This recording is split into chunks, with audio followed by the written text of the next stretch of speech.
read everything. Everything. When I read this book, I said, what manner of madness is this? A man is dying, and we're having a punch-up around his bedside. We don't want to give him paper so he can write his final will and testament. What is this? What is this?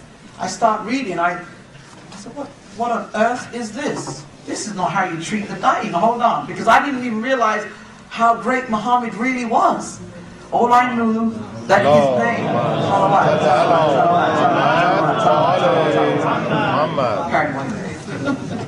how great this messenger of God was. So I said, hold on a minute, this is not good. I said, this they did? Who did these things? Why? Why did she give me this? Why did she say, Allah told me to give you this? And Allah is supposed to know the kind of personality and temperament I have. I don't like injustice. I was born on October the 19th. I don't like injustice. Don't do to me what I wouldn't do to you. Because I'm not going to return your evil with the evil you've done to me. So I hate injustice. To me, if someone's dying and he says, I've got something to say, everybody around the bench should be attentive. The man is dying. But at that time, to me, it was just a man dying and some beef at the bedside. That's how I saw it. So I guess because I didn't get the message, Allah sent another messenger to me. I was standing at the bus stop. Those of you who've been to London, you will know we are the rainy country. Very cold over. When it rains, everything shuts down. You dare not drive. So I stood at the bus stop and a young black boy came up to me. He said, sister, I'm sorry to disturb you, but God told me to give you this. Now when he said God, I thought it was a Bible. It was about so big. I said, it must be a Bible. Thank God. I looked it up and down. It was a Quran. I said, well, hold on a minute, young man. This is a Quran. He said, yes, it's my Quran. I said, why are you giving me your Quran? I'm not a Muslim. He said, I don't know. I just felt something tell me to give you this. I took it. I put it in my bag. I looked at it. It was pretty. It looked like a nice looking book. You know, gold and shiny, you know, black background. I thought, very nice of him. Why, I wouldn't want... To me, the Quran in England is like a Bible. You know, why would you give me your Bible when I have a Bible? I took it home. I put it on my little prayer table. Then I put it on the bookshelf. I left from England and came to the US. I'm condensing it. I'm watching the one. And when I came to the US, I thought, okay, that's the end of that paragraph. When I was packing, I saw my Sunnah of the Prophet and my Quran, and I wrapped them up. I said, let me carry these with me. You know, and I put them in the case, didn't think nothing of it.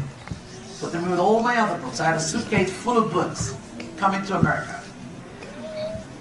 I came here and, you know, tried to find my way around and stuff. Eventually, I got married here. Yeah, I got suckered in by a tall 6'2" veteran from Georgia, soldier boy. And he convinced me, he persuaded me to stay. I said, this is madness. I said, I've got to go home. I've got a chair, I've got a house, I never made it back. I never made it back. Skipping past my ordeals, I ended up having a church in the United States. The church is called the Last Days Temple. And we're running a church. Sister Dewanda is one of my strong members who I brought with me on the trip. Bless her. This is the first time she's ever traveled with me on these kind of things, and it's proving real trying for her because I'm very demanding and very forgetful because I'm all about what am I going to say, what am I going to say. So this is her first time. I hope she comes again. Thank you, Dewanda. And I was searching for jewelry, as women do. And I met a man from Pakistan who had a jewelry store. I go into the jewelry store, we start to talk gold. Quickest way to get a Jew's attention? Talk gold. And I know you Muslim women, you love your gold too. Don't look at me like you're innocent. So we start talking gold, and he sells me all these beautiful pieces, and we start talking about God. I don't really know how we got onto God, but I guess when you're a Muslim, you got to start talking about God somewhere. So we got talking about God, and then the next thing I knew, he kept telling me to come down, and I kept coming down and wasn't buying any gold, and I'm like, well, why do I keep coming here? And we kept talking, and he started telling me about the white horse that was coming. I said, you know nothing about the white horse. You're a Muslim. Only the Christians know about the white horse. You're not going to rapture. Only the Christians. He said, sister, you're not a Christian. I said, man from Pakistan, you need to back up. I know what I am. He said, what do you believe? So I told him what I believe. He said, the Christians in America do not believe this. They do not talk about Abraham. They do not talk about Moses. Nobody cares about the 10 Commandments. They eat what they like, dress how they like, and date, court, smoke, drink, gamble, and everything. I said, these things are haram. He said, what do you know about haram? I said, are you playing with me? I said, we Jews, we have halal and haram as well. You know, you're not the only one who knows wrong or right. So then the conversation gets real tricky now, because I'm telling him I'm a Christian, I'm preaching Judaism, and he's saying you're a Muslim. I mean, it was madness. It was something that really needed to be checked and sorted out real quick. Because I used to take little members like Tierra down there just to argue with him.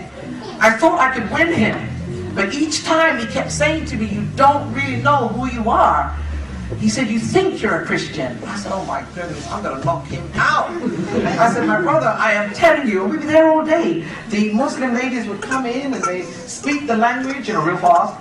And they exchange money real quick, and gold goes out the door, and he'd say, you make me wait. And I'd stand there. I would stand there. He was leaving to go to Texas real quick. And I said, well, what am I going to do about my gold? He said, I will give you the information to some other brothers, and they will help you with the gold.